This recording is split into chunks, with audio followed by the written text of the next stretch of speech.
español si hay algún miembro del público que necesita. Puede agarrar un auricular de interpretación en la mesa afuera. Muchas gracias.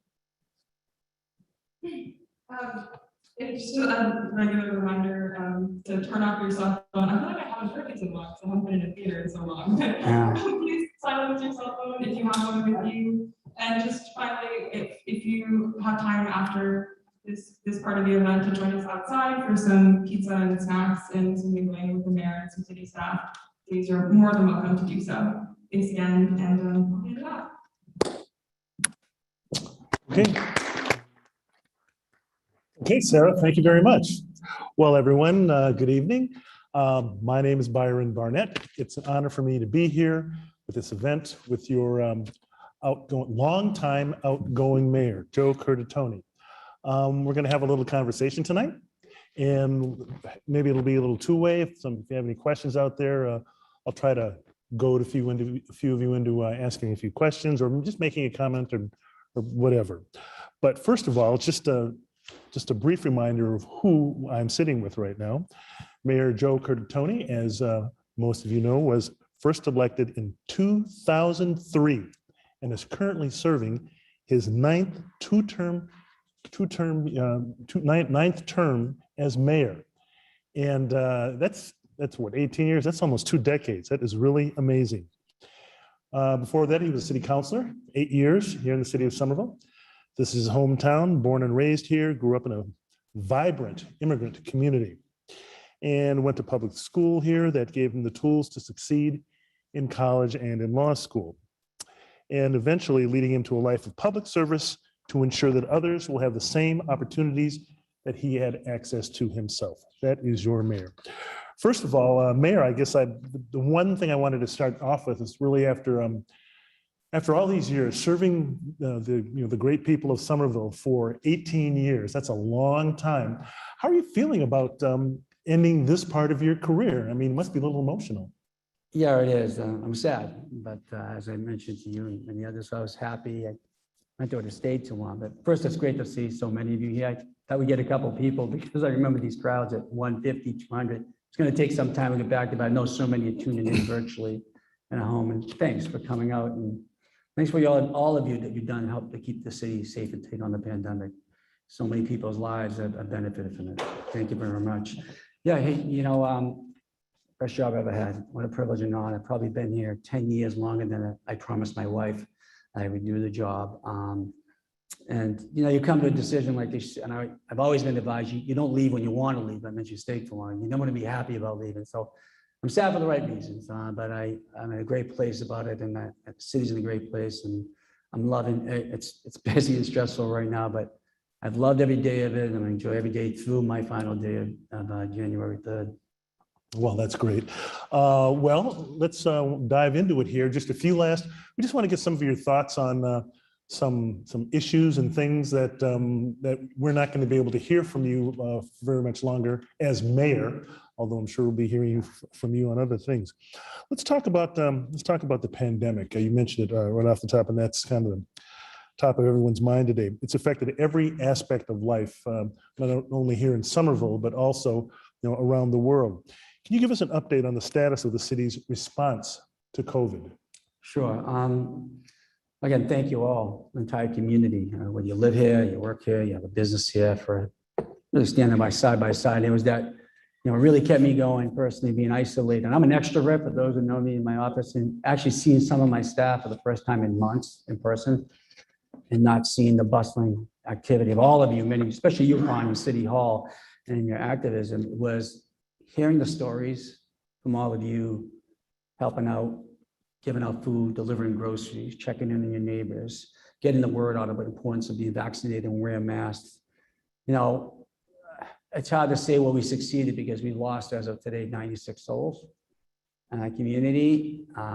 We've had some businesses shut. You had far fewer than anyone else. So, and I don't know how you judge success, but I am proud of, first of the people that serve this community, the sort of dedication and passion, talent, skill, jumping outside their comfort zone to do everything to work on food service, on health response plans. I know our health director, Doug Kress, is here from the head of HHS, one of the unsung heroes in this Commonwealth, as we worked with other coalitions in cities and regions on a regional response. So today, yes, we've lost 96 souls, and we pray we don't get more calls, because every time a person died in Somerville, as they do always in COVID, I got those calls from Doug, and those strike you at the core. You ask yourself, did I do enough? Today, we're happy that almost 80% of our whole population is fully vaccinated. The majority of over 80%, 85 and higher. There are a couple of groups in the younger ages. That's amazing. Yeah, younger ages that aren't there, but we think they're actually there. It's just how it gets reported. But we got a ways to go. It's that last sort of segment, that last mile. We got to, we have tools today, Byron, that we didn't have a year ago. We know a lot more.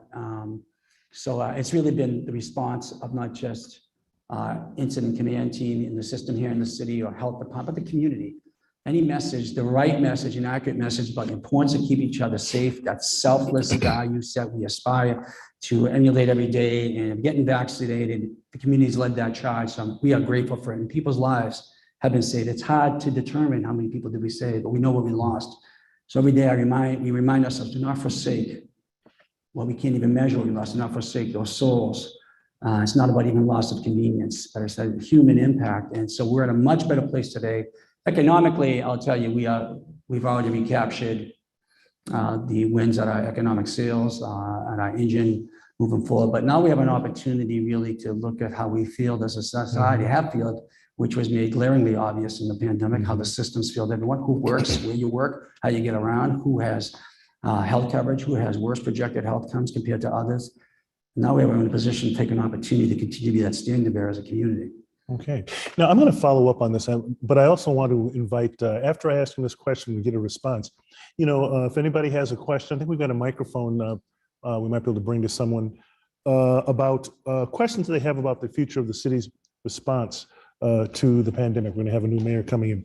What I was going to ask you about, Mayor, was throughout this whole saga we've had here, this crisis, this health crisis with the pandemic, you've taken a much more conservative approach here in Somerville than the state government has.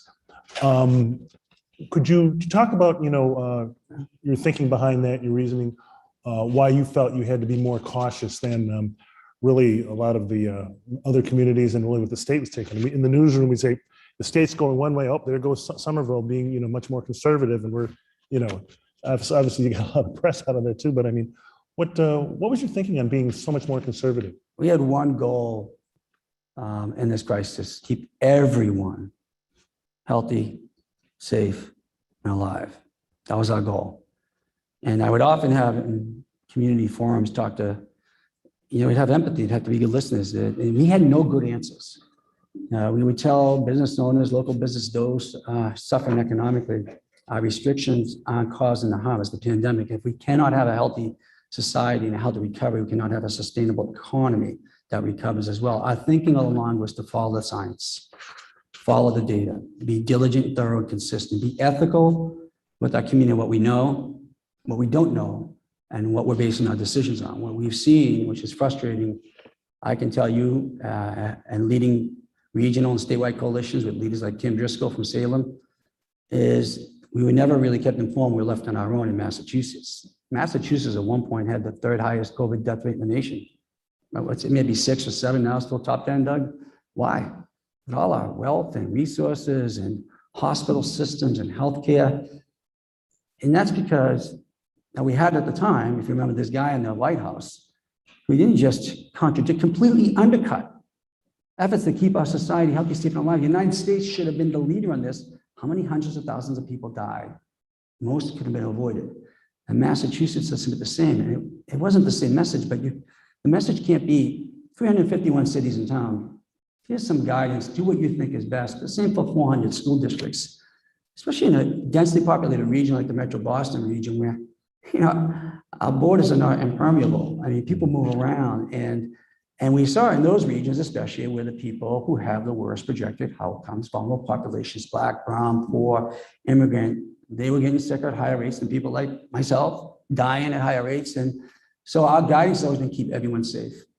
And yes, that sometimes meant that to the frustration of others that there were businesses in the city or town open and they weren't here, but at the end of the day, that's not what was causing damage to our economy. And I sleep well at night that we did that. And it wasn't about being conservative. We were just following the science and the data. And at a time of crisis, we need bold, deliberate leadership at every level. We cannot have uncertainty. Does anybody have a question? Anyone in the community members have a question about city's response to COVID at all? If not, sure. I don't have a question, but I have a statement. That was the early response and the access to testing. They're bringing the microphone so you can hear the recording. Okay, the early response, the access to testing was unique. We had a situation in the summer home in Maine. And we were only able to go there because we could get tests without any barriers. And we were able to go and sort of isolate by ourselves up there for a while, but I didn't have anybody else saying, oh, I can get a test like that. Nobody else. I mean, I've been critical of this guy from time to time. But in this particular case, I think right up and down the line, he's done an excellent job. So you really appreciate that conservative approach. That paid some serious dividends. Definitely. Okay, let's move on a little bit here. Mr. Mayor, your administration took on a lot of big issues over the year, including climate change plan, greatly expanding affordable housing, spurring significant job and revenue growth through commercial development, bringing new T-stops and investing in a bike and pedestrian infrastructure, and many more things. What issue posed the greatest challenge to you, and what are you most proud of just taking on?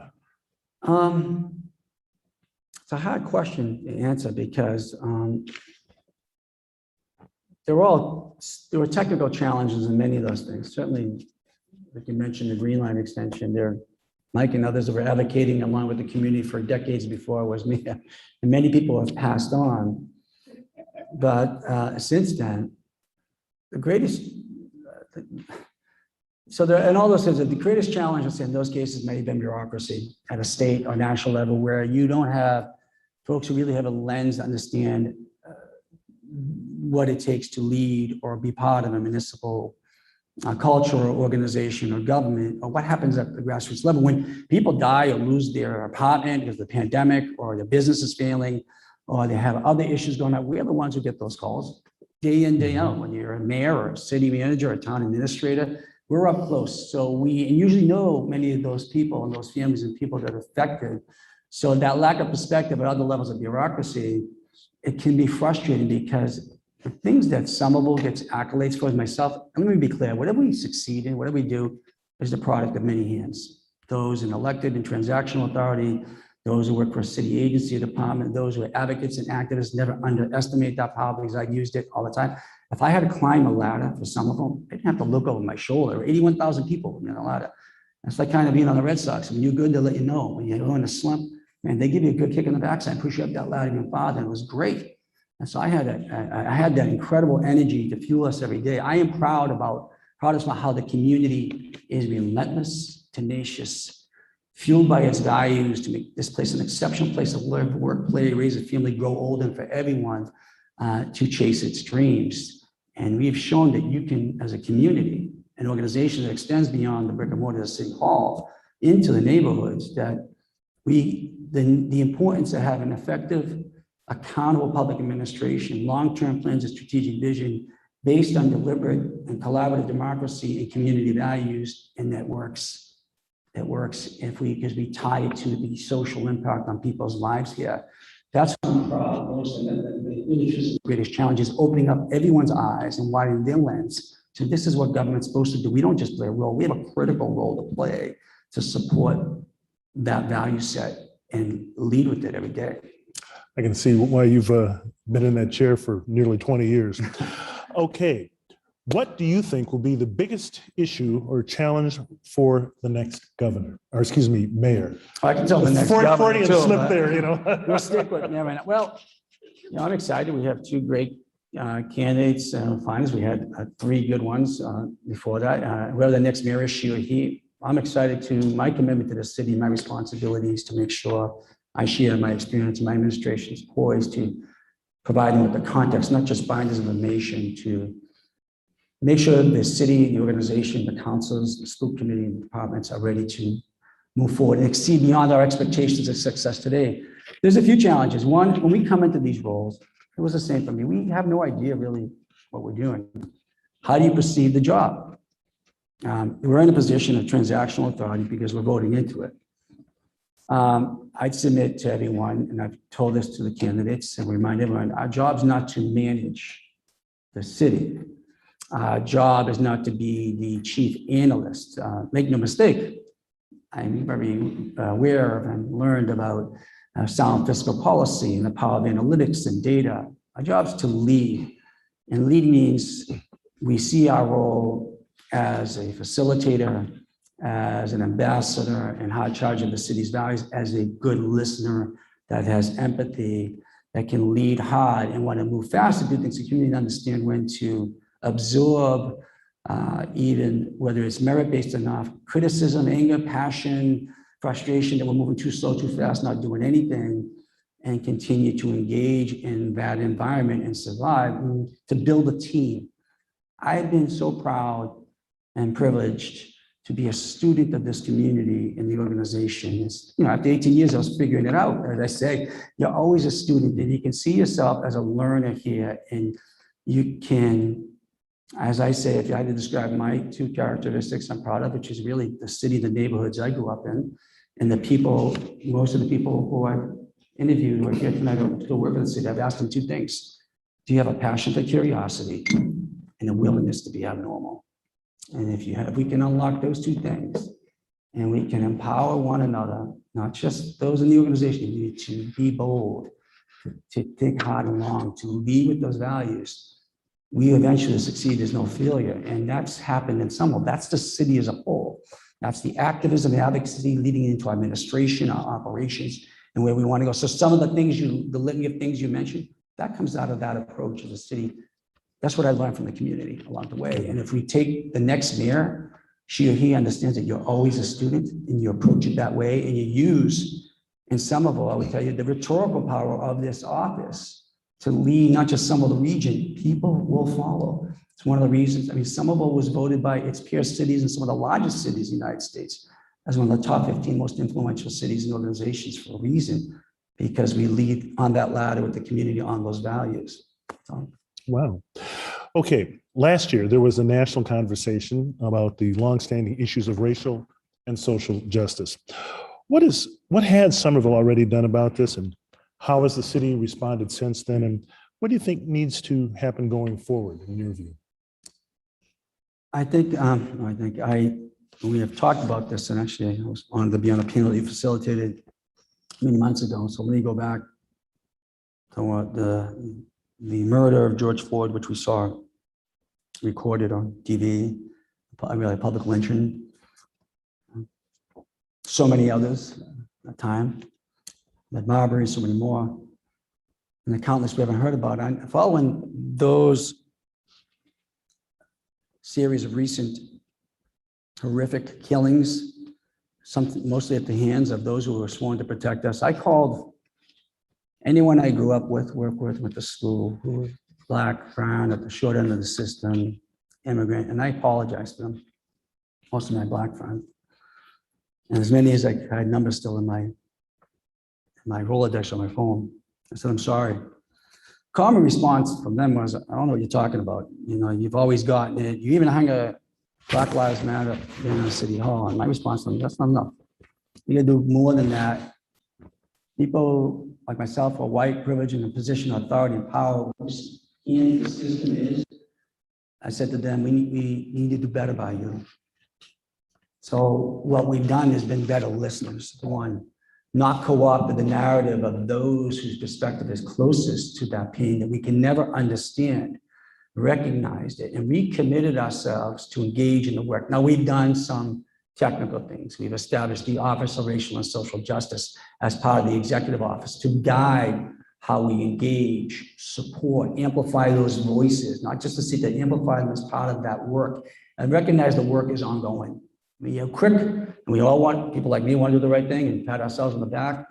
there's a lot more work to be done. Again, the pandemic shone us glaring light on the inequalities of the whole system, more so than ever, in that horrific murder unfolding. I remember, if those were old enough to remember civil rights, it wasn't until what you saw in Birmingham and in the South with the dogs and the hoses that people's consciousness was shocked. White people mostly, people in position of authority. We should have been, if we have a sense of shame and disgusted the shame what we saw. And for me, it was like, oh, I haven't done nearly enough. So I recommitted myself to ask, what does it mean to be an anti-racist? What does it mean to be a white ally in a position that I have now, and even move forward? What does that work entail, and how do I support the work? I remember that Black Lives Matter sign outside City Hall. That was quite the story. You've been known to encourage City Hall staff, and you mentioned this word earlier, to be quote unquote abnormal. Have you brought that, how have you brought that approach to your role as mayor, and what do you hope to see in the next mayor? And what does it mean, abnormal? Yeah, people may say out of the box, if you want to not just achieve, you want to excel. And we owned a certain, Mike, we were just talking about Somerville's reputation in the late 60s and early 70s. And there was a word that rhymed with Somerville that the branding experts say, never repeat it again. So you own that reputation, but we wanted to be the best in everything we did, and the values we carried with us and the work that we did.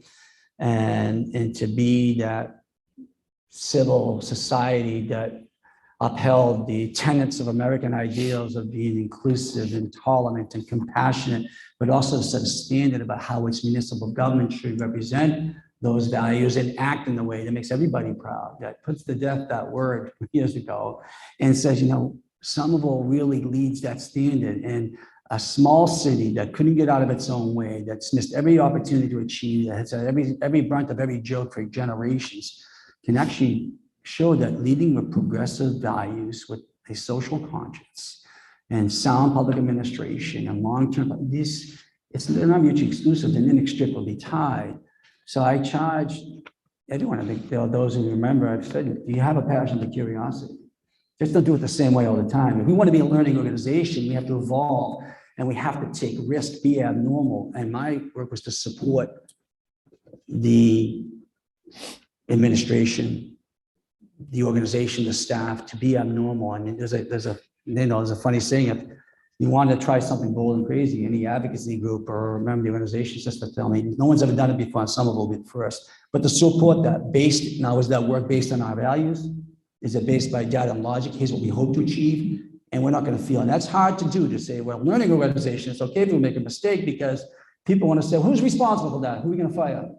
Who are we going to shame? Who are we going to hang an effigy outside of City Hall? And I submit the reason we had that leeway to do that is we led with the community values. We engaged in forums like this, the residence diary meetings. We'd support our decision-making and policies with data, and we would charge the public to test our assumptions to be probative, because our approach is that abnormality is an extension of the community. So it wasn't that curiosity. And I think if you queried in the staff, I'm sure they would tell you to support that work. It's okay to take risks. We want you to take risks as long as these are our guidelines, and tell the public, here's what we sought to achieve. Now we didn't get to, but here's what we're learning, how we're going to succeed. Or we met our expectations. So we're going to see if we can increase that result by positive 10%. Or we've exceeded our expectations, we're going to double down on it, here's why. And we've got that support because we built up that credibility with transparency and leading with those values and based on data. Mm-hmm. Data. Yeah, speaking of data, while taking on big issues, you've remained focused on the nuts and bolts of how to run a city. How have you used data and innovation to improve services for residents? I know Harvard has even done a big survey, not a survey, a study on you and your use of data. Yeah, and everything. There wasn't an idea we didn't steal and call our own, to be quite honest, to try to make it better. And we wanted to emulate and replicate the best practices of the public-private sector and develop our own. And one was when I campaigned back in 2003, we wanted to take the city stat model, which was then in Baltimore by then Mayor Martin O'Malley, who became governor of Maryland, eventually went for president. And we developed Summerstat. And we took this approach of utilizing, and we embrace the fact they can't be too redundant. Any conduit of data, whether it's budgetary, whether it's personnel, whether it's surveying the community on their happiness or their satisfaction, anything to determine how we're doing. Is our investment in a program, how we clean your streets, or in crime, or public health, or how you seek information, or public events, or capital projects, is that working? And to be transparent to public, we are seeing we're achieving, here's our outcomes. It's just the way you're seeing it. We'd share that in Resistat meeting. So every aspect of our operations, we've utilized data to improve, to measure. We've involved how we stat, as we say. And it's important because we've shown, and one of the things we did was be the first city in the world to measure our happiness as a community. Not a popularity survey, but we wanted to show what we can anecdotally assume that there's a correlation between your subjective happiness and your city's performance every day, because we want to know when you come home or leave your home every day from Somerville, wherever you go, do you feel a sense of belonging to your neighborhood? You know, that societal, that strong fabric and social fabrics and for one's health, happiness, and productivity. And also, it helped us also make the case that we found that people want to be in Somerville because of its civic events, its cultural events, or because we invested in parks. So there's no form of data that didn't give us some guidance, and that has been embedded from day one. And I think we stat 98% of our city's budget. It's also that approach, going back to the pandemic, put us in a unique position, more so than just about anyone else in the country. Before the COVID officially hit, we already mobilized and engaged international experts and established our incident command system. That curiosity and willingness to be abnormal and to get outside their comfort zone and utilize data. We had people from every department. You might have been in the arts department working on COVID response in some other division.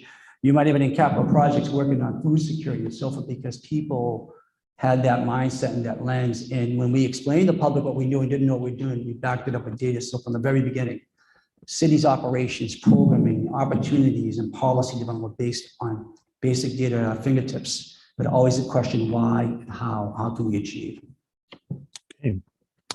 Well, serving as mayor during the Trump administration, you were an outspoken critic of the former president's rhetoric regarding immigrants. In your view, why are immigration policy and immigrant services important at the municipal level, in your view? Sure. And this, maybe I should reflect back on that question. What's been the hardest fight? This is one of them. I think for anyone at the municipal level who, in any community, who truly believes in ideals of being a diverse, welcoming, tolerant, compassionate civil society. Look, Somerville has been a community of hope and a welcome community for my family. We immigrated. Technically, my parents immigrated to Cambridge and escaped to Somerville for a better life, as I say, and I grew up here. My neighborhood streets are all first-generation kids, and we spoke another language. In those days, it was more than likely Italian, Portuguese, possibly from San Miguel and the Azores, or Greek and Irish descent. And I would speak 52 languages from every walks of life in our neighborhoods and our schools, more than 52. And we know the saying, it's true. Immigrants built this country, built this community on their backs. We weren't the first ones here. And we're fighting for our neighbors, for the people we work with, the families whose kids go to school, my kids who are our neighborhoods, who are our local economy, who love this community and Commonwealth and country as much as you and I and anyone else. So to, and something my mother said to me, why should anyone have it even as hard as I did? To come to this country, to have someone come into office, which we knew he was going to be worse than we could have expected, didn't expect really much better, to put forth this false nationalistic message of make America great, which is founded in white supremacy and keeping immigrants out. I tell many of my immigrant friends who voted for him, that was based on keeping you and your family out, because it'd be better without us, as well as kicking African Americans out of the country. And blaming, leveraging and double down on people's fears and ignorance and blaming someone, immigrants, so people can't defend themselves. We're just here working hard, making our community safe, prosperous, enriching our lives. And for me, it just, I don't know anyone in someone in pluck a value stream to say, hell no. I mean, they're our families, they're our friends. Without them, at some point, I really said, I wish every immigrant was undocumented, told everyone go to hell and walked out and see what happened to our economy, to our lives, how much we need them. So those mean-spirited, cruel, just horrific targeting of our most vulnerable, for me, just got my blood boiling, and it was an easy fight to stand up for your friends, I thought. Well, you're moving on now. After you leave office, you'll be starting a new job as president of the Northeast Clean Energy Council. What exactly is the Northeast Clean Energy Council, and what will you be doing in your new role? Well, I won't be called mayor, but my mother will get a wish to be able to call me Mr. President, just of that council. So, Oh, you know, step up there. So I actually really didn't know much about them, and it is an organization that was the New England Clean Energy Council, is now the leading voice of the clean energy and renewable industry for the Northeast. And what I've been asked this question: what brought you there? And I really didn't consider many things. I had no plan when I made my announcement, but as they engaged me, I was describing this to you. I read their mission statement, sort of embedded, if you look at their website, in their decade of action.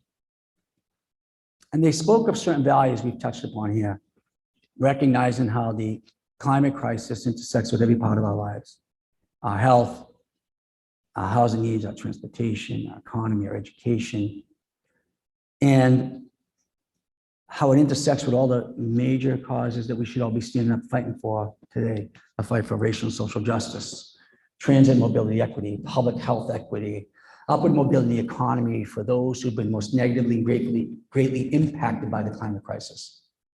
Poor people, immigrant communities like my family. I grew up next to, I had that Somerville cough. I grew up next door, 50 yards from McGrath Highway.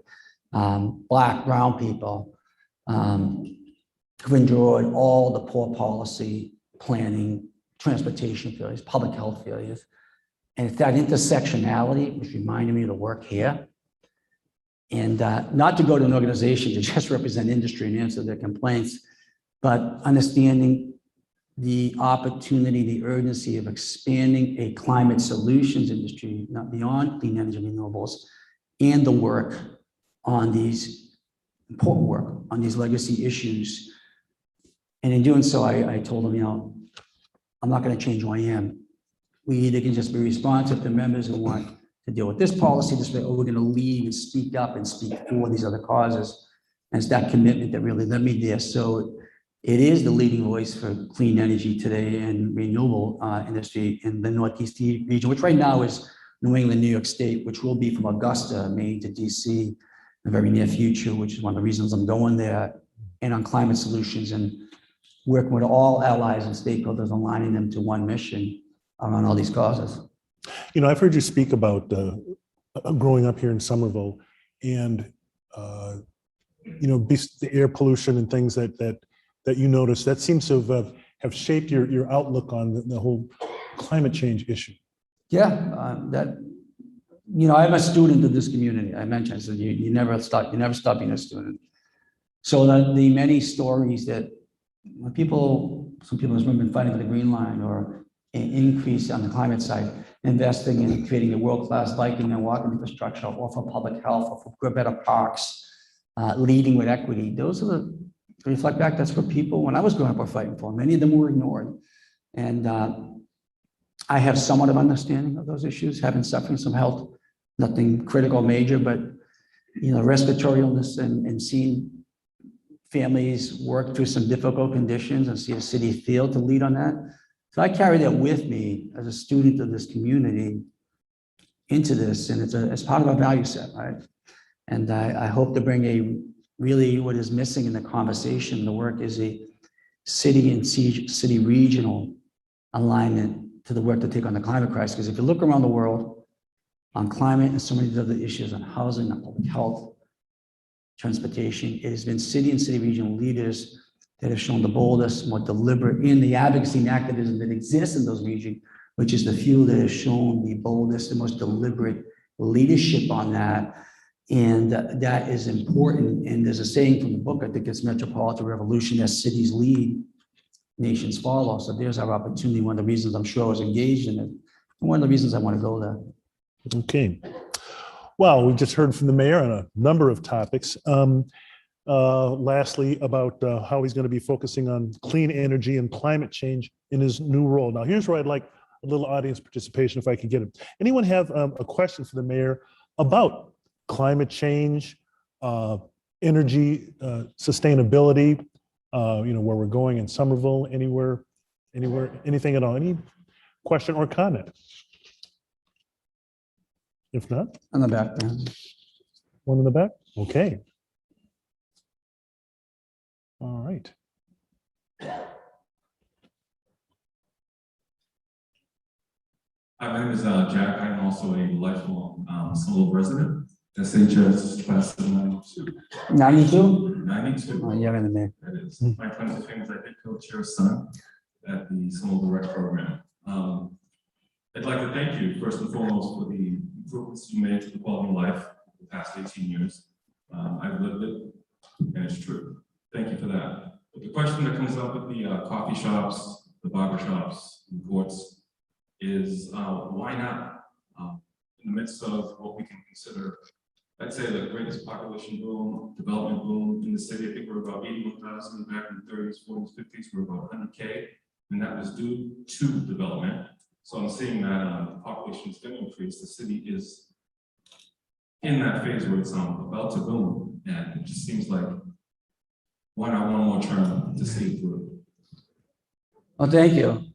It's actually a question I get often, and I wasn't kidding. I told my wife I'd be actually 60 at maximum. I've loved it, and I don't want to go. And I'm not tired of the job. I could do the job another 20 years. I don't think I should, or anyone should. And I don't think I said this to be silly. When I looked, and I probably would have came to this decision but for COVID last fall around this time. And I had, in those moments of all in isolation, a moment to reflect on some things. I said, I get this next year ahead.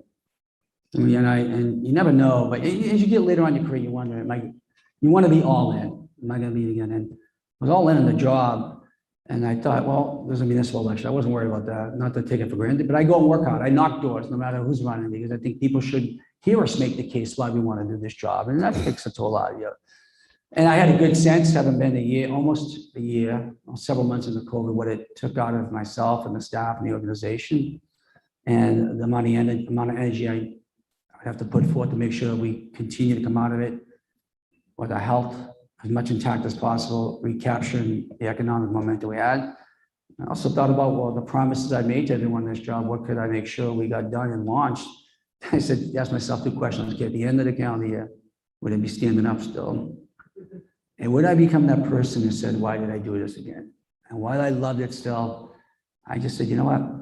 I think the city's best served if I put all my attention in COVID. And trust me, I'd have to give up a lot of time on COVID. And I couldn't do that. And a bunch of other things. It was just the right time. I think the ethical time for me to say to my bosses, you should find another mayor right now, but I promise you this, and I appreciate that. I'm flattered by it. City's in great shape. That doesn't mean we don't have challenges, but I'm always confident in all of us, all of you. We have all the tools we need to continue to be abnormal, if you care to be curious and do those things. I swore to folks, I said, I'm gonna make you proud about how we transitioned on the way out for January 10th, and everything we've done before. I mean that, and I'm not going away, I just won't be the mayor, I'll be Joe. And you have still a talented, incredibly talented group of people working for the city. And you have all of you. Anything we've done has been the product of many hands. So there wasn't any one reason. I just never wanted to be the person to sit at my desk saying, why did I do this again? And well, I loved it. It wasn't being about top. I was just being in the right at a moment. And it wasn't because of COVID. But again, I'm not going to tell you it didn't exhaust me. It did. I would have probably came to the decision. And in some ways, I wish I could have made a decision early and gave more people opportunity to think about it. But there's some good candidates running. Thank you for that. Appreciate it. SHS, I hope you've seen the new high school. We're going to do a ribbon cut on that. Any other climate questions before I move on? There's one right there in the back. Thank you. You can hear me through this last. Thank you, Mr. Mayor. I'm Larry Yu. I'm active with the Climate Coalition Solar. I also sit on the Commission on Energy. Thank you for your service. Yeah. Well, I will say my advocacy on say, geothermal electricians still later. But I'm actually curious, I understand you're heading to Glasgow at 26. And I'm curious, I guess, what you're hoping to gain out of that and what you're hoping is achieved at COP26. Yes, by the way, I'm going on vacation time, not same time, so we got on my new job, but I'm going to be working on there, even though I'm working on behalf of that organization. It's really glad what you and everyone advocating what we did with and implementing Sun Level Climate Forward and moving on those things. I'm going to bring that city perspective. So I'll be out in COP26 which is the UN Conference on Climate Change.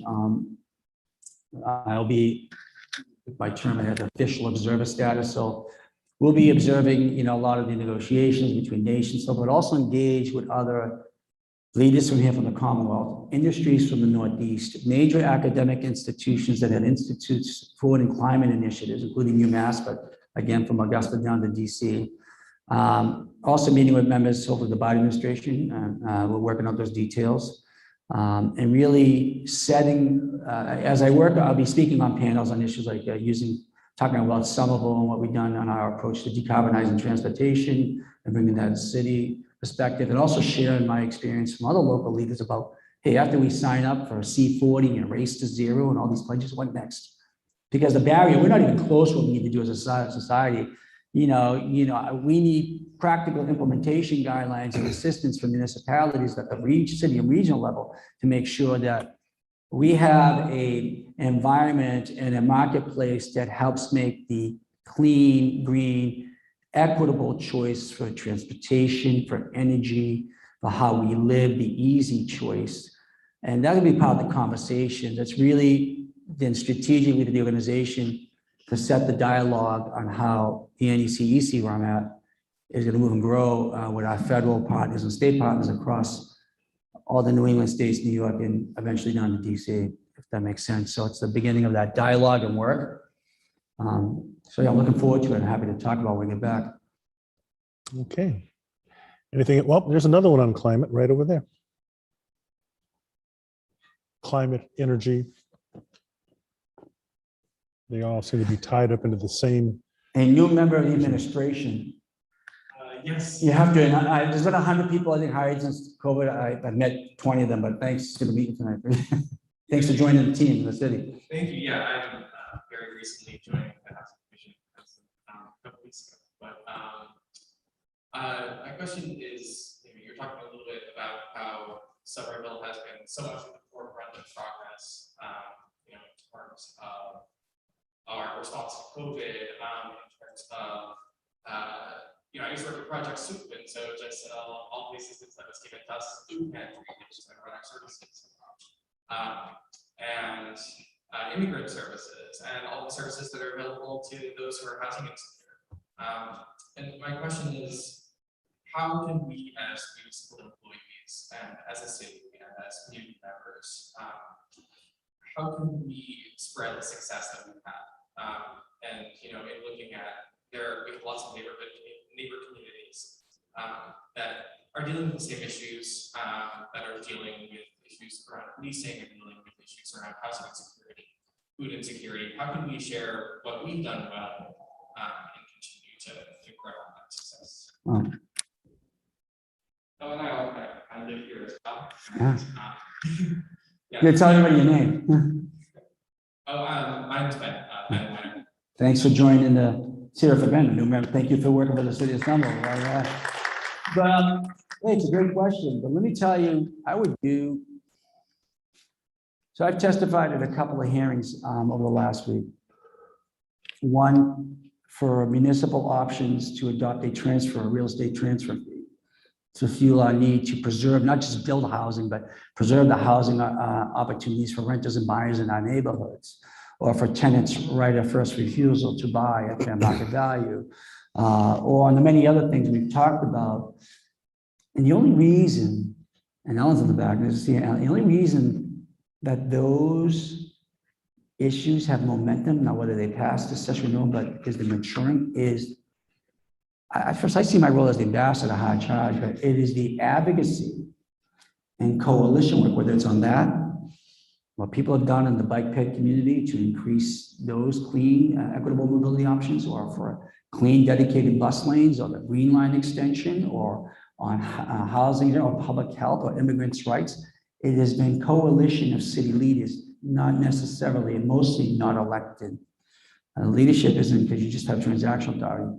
You're a leader if you work in the city, a leader if you're just someone who gives a damn about the community and the values we all hold up as our own in the region, in that you cannot, I can't even give it enough justice, underestimate the power that activism and advocacy, how it assists leaders myself. And I chair the Metropolitan Mayor's Coalition, which are the 15 cities in the urban core of Boston, as far south as Braintree, and worked closely with, well, when I was head of mass management the last year over COVID with other coalitions around the Commonwealth. And I will tell you how much that proactive, engaged activism, and Alan Schechter, who heads the Office of Housing Stability, he will tell you that supports, drives us up the ladder, makes that ladder sturdy for us. So it makes, that's what you need to do. We need to tell those stories. You need to engage your counterparts. Don't rely on the mayor or the city manager. Our job's gonna be easy on that part. It's getting people off the back of their chair on the edge, the pluck of value string with them, say they own this work. Here's what's at stake. Here's what we can achieve, and here's what we're gonna feel. It's on housing. Well, we're gonna lose the very soul of people who want to be part of community that makes Somerville great. And we're gonna isolate poverty more remotely and more intensely as a region. If one, we don't stop messing around the margin, have delivered bold, proven methods to not just provide genuine, authentic opportunities to own or rent a home in Somerville, start a business, but also builds our economy, why people are investing here. And this transportation system that is green, that is clean, that is equitable and easy and reliable to use, that services the whole region. And these are value arguments, and too many people are still sitting back. But the only reason many of these issues come up to where they are, trust me, it's not because of me. That's what you all do. That's what Somerville does. And many other activists and advocates from municipalities nearby. In most cases, if it takes Massachusetts, the region, as quirky and as people love our unique parochialism of so many cities and towns, on the policy front, crushing us. Because when you get outside of some cities that have some capacity, organizations to plan, to think, it's usually one person, even when you have a strong mayor or administrator, who get it, but don't have the ability to do it on their own. So that is critical to getting the work done.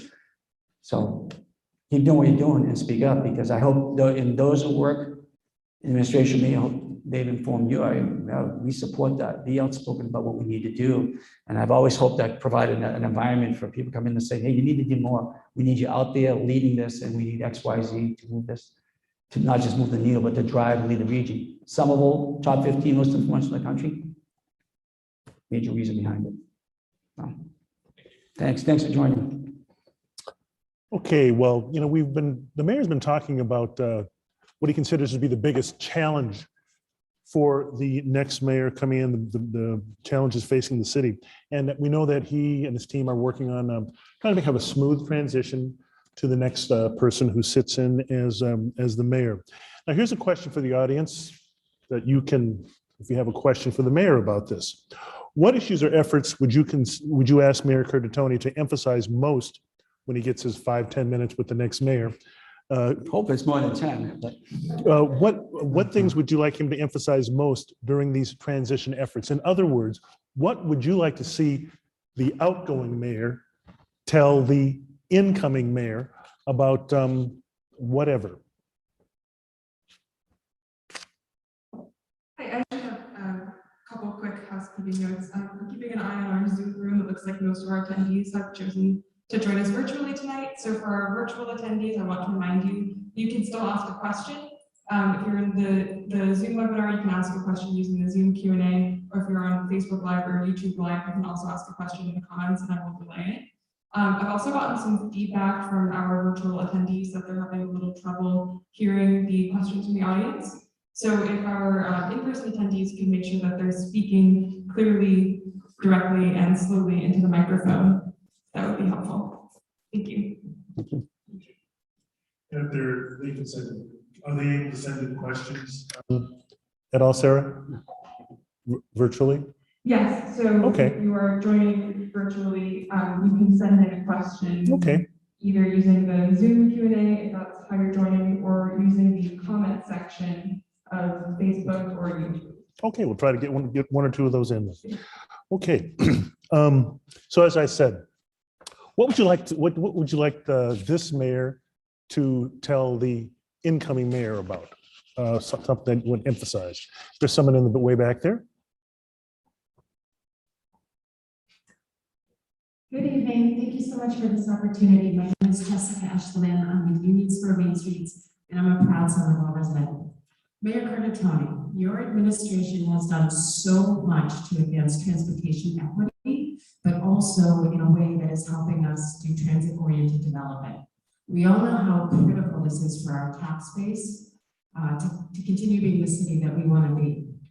How would you, or please would you, urge the next mayor that we have to prioritize our locally independently owned businesses in order to keep Somerville the space that we all love and the place that keeps all of these eyes looking our way and investing in our community?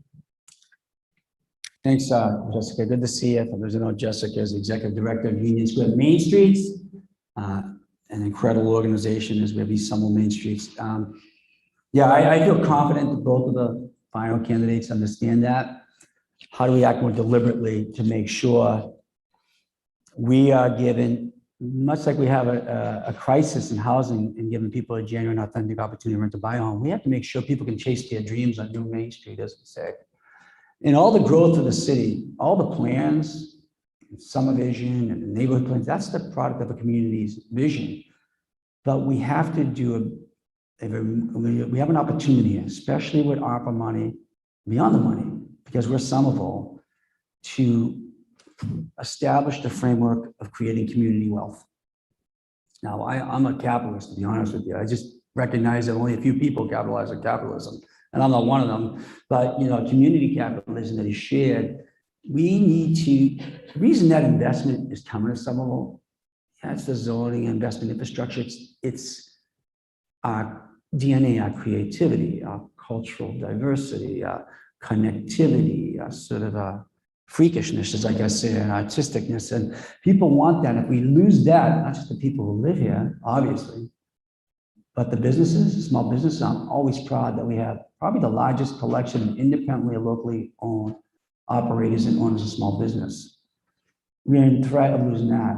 We have to, in creating community wealth, and explain one of the things we're going to do that, is make sure that you can conceive your ideas, you can develop those ideas, and you can chase those dreams, and you need to be part of New Main Street. That has value. That is an economic return to those big companies want to come in, the employees want to be here. So one of the things we are launching, and I mentioned it when I gave my very late midterm, so COVID, and my announcement was I'm running, was the ARC, Advancing Reinvestment in Community. And we are beginning a process with the Democracy Collaborative, where we want to establish a framework to create community wealth, keeping money here, which expands our economic development plans. And think of it as this. We know, because of all the work we've done as a community, to invest in planning and zoning and invest in infrastructure, and all the investments coming in, unprecedented. We're not surprised that we're seeing an expansion of life sciences and biotech, and we're all in on that we think climate solutions, since we're the largest climate solution incubator in North America, Greentown Labs here, we are excited about the pace. But if we don't connect that new growth to the human lives, the people, into people, place, and planet, we're not doing our job. And then it's fair game for someone to say to me, why am I going to fight for the Green Line and for all this development if I'm not going to be here for it? If I can't keep my business here, if my kids can't go to the schools that we fought to build, that is a fair comment. So we want to make sure that a significant portion of that new growth money come to the city goes into creating community wealth and civic institutions to support that are here, and launch new ones that perhaps make daycare more affordable for those who need it, make public transportation free, and we're already part of doing that in our schools. Subsidizing new businesses, taking like models like Nibble Kitchen with Main Street, make sure you get to be part of New Main Street. Maybe it's send your son or daughter, if they graduate from Somerville High School, for free to community college. We actually have the ability to do that. we can actually leverage some of that ARPA money on top of what we have. We don't have all the money. We are so much better off today because of our community work. But if we don't, and there is a tie, we gotta always make the case, tie that to human, local, social impact. We are missing an opportunity, and eventually, not only going to push out the very fabric of our community, we're going to lose the economic level. People aren't going to want to invest here down the road. I've covered the mayor a long time. He's been way out ahead on so many different things and leading the pack. And he's got many awards and a lot of recognition about so many different things. Is there anything that any of the community members, either here or virtually, anything that you would ask the mayor to, the next mayor, to continue that this mayor has started? Anything at all? Okay, right here. We're going to give the mic, Ron, sorry, so we can hear you. Yes, wait for the microphone.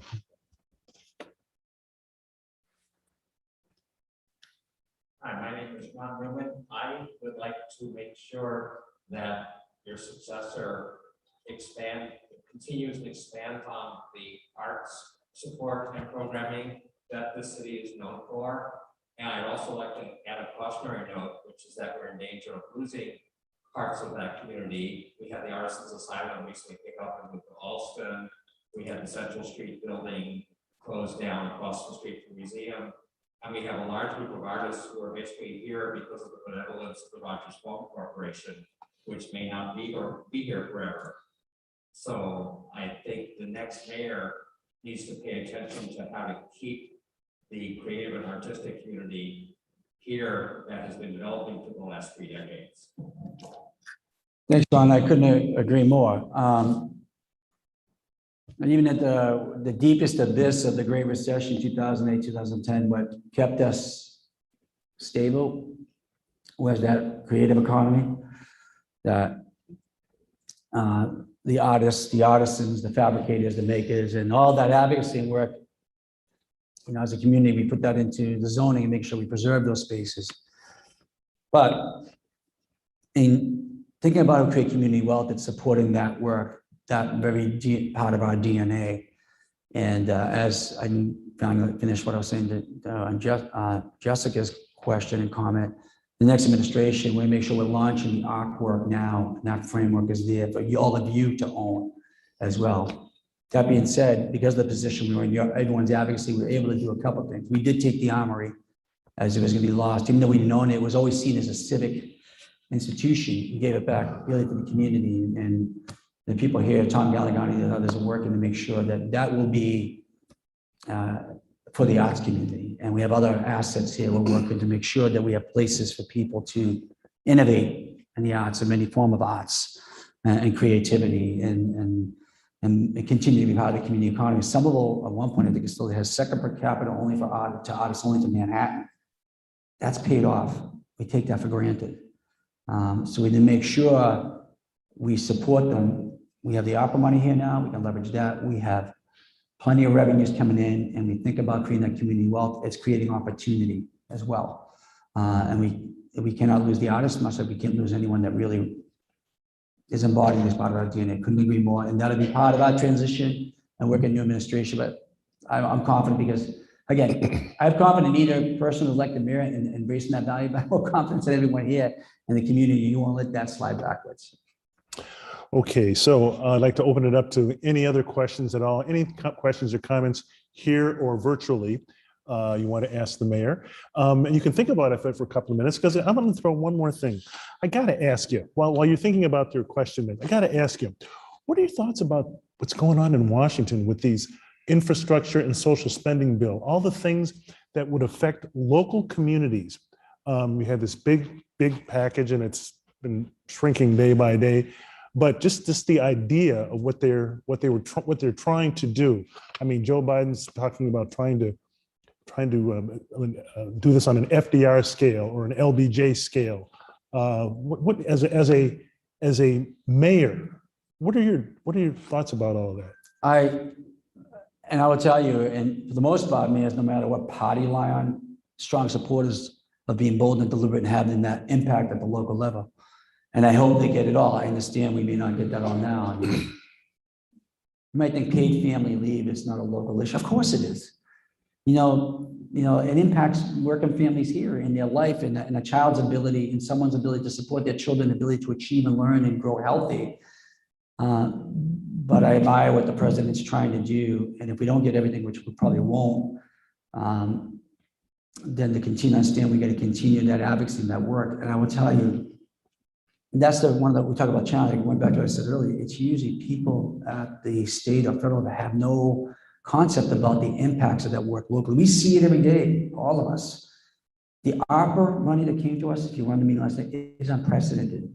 I can't recall, I've been in local office now, only elected office I had, being an alderman, not council, and mayor, 26 years. The years, more than 2 decades advocating that we want money directly to municipalities, and it happened here. And ARPA, we have about $77 million that we cannot squander. So we need to do it right, which is why our public engagement and focus on those systemic failures and seeding opportunities to close those gaps and launch new, again, creating that community wealth and healing. So my thought is I would love to see that whole package. I don't think it's going to happen, but we need to not compromise our values. We need to continue that fight, but it has an impact locally. It will still, but I can see how people share people's frustrations when you don't have paid. I was going to say, how frustrating is it to see it shrink Yeah, day by day where it started? And it is, and again, when your leadership is one about having empathy and even accepting with grace that which frustrates you and is just a lot to go and continue at it. You got to survive it. Leadership, and you got to survive it. That means you're an advocate, you're an activist, you survive it, you go at it. But again, we got to continue to pluck the value stream. And even those on the other side, look what we did in ARPA, what they did in ARPA. I never thought that would have happened. So, no struggle is easy. that's the truth. Before we wrap it up here, is anyone have any thoughts on any questions for the mayor? We've got one right here. Virtually as well. Send those virtual questions in. We'll get a couple of those in before we wrap things up.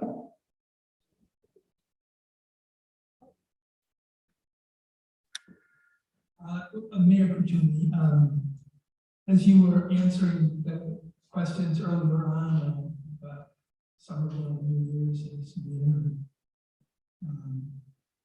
it felt like after every answer you gave, we should all be applauding. And so when I think about the way that you took a conservative approach during early days of the pandemic, that revealed a real caring about it. And I think about the goal you have set of climate neutrality for Somerville by 2050. The forward-looking direction-setting leadership that you did was very apparent.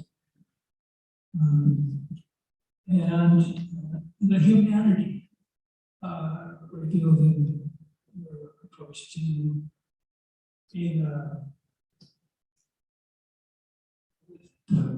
what kind of city for not cooperating with ICE and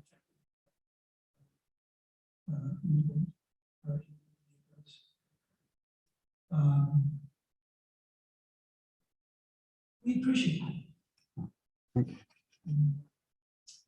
So just you hear us say that.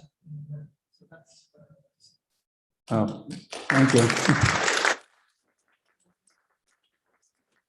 I appreciate you. Thank you. And I believe Were you the first mayor to declare in Massachusetts the racism a public health crisis? yes, we're first city that declared it a public health crisis. Well, I've told you personally, I appreciated that. No. And, Thank you. You Thank you shared very me much your for that. stories. So- Appreciate it. So we're going to wrap things up here. If we don't hear anything else from the community members here or virtually, going once, going twice, okay. Well, Mayor, in that case, to wrap things up, I'd just like to have you give your final thoughts to all the great people of Somerville whom you've served for 18 years. What are what are your thoughts about, as you exit the stage, moving on to something else, Yeah. moving on to another pretty big stage, but just what would you like to personally say to the people of Somerville? Well, I probably have a lot more to say, but I thank you all. I am a student in this community and I taught me a lot. And thanks for pushing me. Thanks for holding me accountable, though some nights I wasn't too thankful for it. But I really, again, I'd say the next administration comes in, whether a mayor, whoever she or he may be, or councils, let's support them. Let's give them the flexibility and runway to lead, as long as they're leading with our values and help them succeed. I want to see them surpass anything we've done. I want to see the community succeed, but I have a lot more to say, but I thank you. And I'm here to January 3rd. I'll still be in the city. I just won't be Mayor Joe. I'll just be plain old Joe. And I thank you for what you've done for Somerville. It's only, everyone drove that. I just happen to be lucky enough to have that front seat. You got a first bird's eye view. Stay safe. Appreciate what you've done. Thank you. Okay, that's the mayor, Joe Curtatone.